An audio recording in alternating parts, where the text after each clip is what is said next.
Hello friends, welcome to VJS works. இன்றைக்கி முளைக்கட்டிய பச்சை பயிறு சாலட் செய்யலாங்க.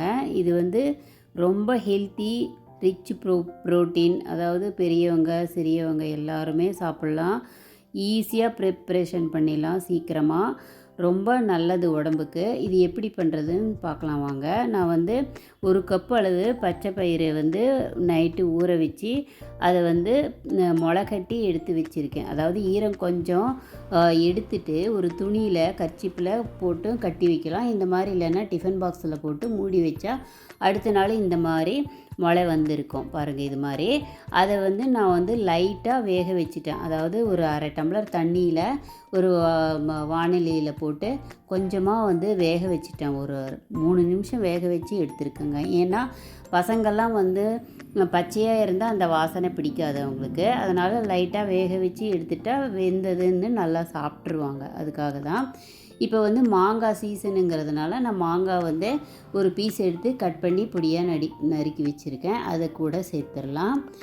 கேரட்டு ஒரு 2 கேரட் எடுத்துருக்கேங்க. அது எடுத்து நல்லா தோலையெல்லாம் சீவிட்டு நல்லா இந்த மாதிரி துருவி வச்சுருக்கேங்க 2 கேரட்டை. இதை கேரட்டை அதிகமாகவும் சேர்த்துக்கலாம்.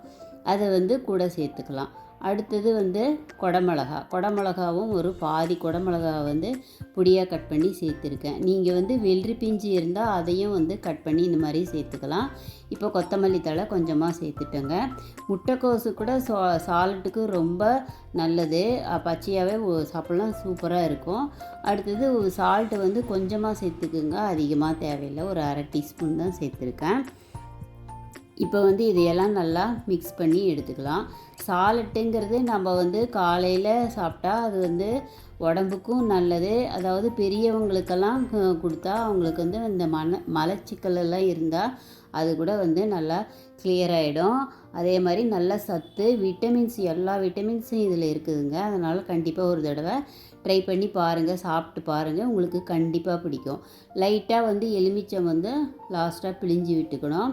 இதில் நம்ம மாங்காய் சேர்த்துருக்கிறதுனால எலுமிச்சம் புளிப்புக்கு கொஞ்சம் கம்மியாகவே சேர்த்துக்கலாம். இந்த மாங்காய் சீசனுங்கிறதுனால சேர்த்துருக்கேன். இல்லைன்னா நம்ம எலுமிச்சம்பழம் மட்டும் சேர்த்துக்கலாம். பாருங்கள், ரெடி ஆகிடுச்சு. அவ்வளோதான், சூப்பராக ரெடி ஆகிடுச்சு. கலர்ஃபுல்லாகவும் இருக்கும். விட்டமின்ஸு, சத்து எல்லாமே இருக்குது இந்த சாலட்டில். ஒரு தடவை கண்டிப்பாக ட்ரை பண்ணி பாருங்கள். ட்ரை பண்ணி பார்த்துட்டு விஜேஎஸ் ஒர்க்ஸ் சேனலுக்கு கமெண்ட் சொல்லுங்கள். எப்படி இருந்ததுன்னு எனக்கு கமெண்ட் சொல்லுங்கள். லைக் பண்ணுங்கள், ஷேர் பண்ணுங்கள். தேங்க்ஸ் ஃபார் வாட்சிங்.